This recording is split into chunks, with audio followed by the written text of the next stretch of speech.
Сонда Алла Тағала бізге мынандай бір маңызды нәрсені ашады.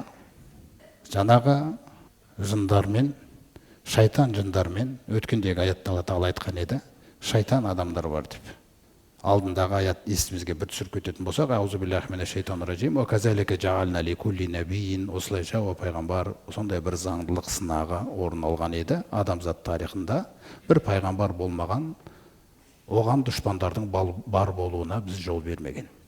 Қандай дұшпандар? Шаятин әл инси уәл джинни. Адамдардың шайтандары және жындардың шайтандары. Неге адамдардың шайтандарын бірінші айттыңыз Раббым бұл аятта десек, пайғамбарымыз саллаллаху алейхи вассалам айтады.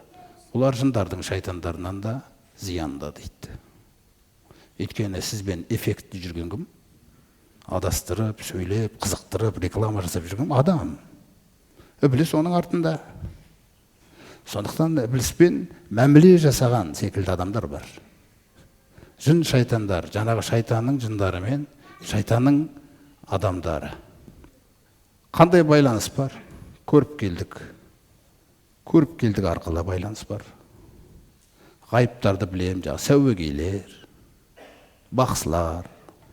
Бүгінгі күні де бар ол. Бүгін ғылымның артында кетіп жатыр бұл. Көптеген психологтар Алла Тағаланы танымаған, Алланың ақиқатын танымағанның басым көпшілік сөзі солардың ойларынан кетіп жатқан. Ол алдыңғы буындағы бір пәленшенің баласы пәленше деген бір психологтан кеткен, ан жақтан кеткен. Ол жиналып келе жатқан кәдімгідей бір кітап ол.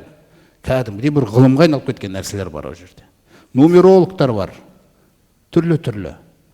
Түрлі жағдайлар қазір қарайтын болсаңыз, оның бәрін біз айта бермейміз. Өйткені ол мақсат емес, бізге ол нәрсенің бәрін айта беру. Бірақ біздің түсінгіміз келіп тұрған нәрсе Құран арқылы сөйлемеген, Құранға қайшы сөйленген пікірдің барлығы, Құранға қайшы сөйленген пікірдің барлығы қай салада болмасын, оның артында жындардың шайтандары тұр. Сосын сол нәрсені бізге қарай қатты ұсынып жүргендер, ол адамдардың шайтандары. Олармен қол байласпаса да. Бұл жақынырақ, жындарға ең жақын адамдар бұлар. Өйткені бұлар жындарға қолайлы болып қалған. Адам салып жіберсе болды, айтып кете береді. Салып жіберсе болды, айтып кете береді. Көрмедің бе о пайғамбар? Қалайша біз шайтандарды кәпірлерге қарай жібереміз да, олар кәпірлерді қоздырып жібереді дейді Мариям сүресінде. Мысалы, саған қарсы тұрып, көрмедің ба? Қалай саған қарсы шығып отқан? Ей, жынды, ей деген сөздерді көрмейсің бе, шайтан қалай қоздырып отыр оларды?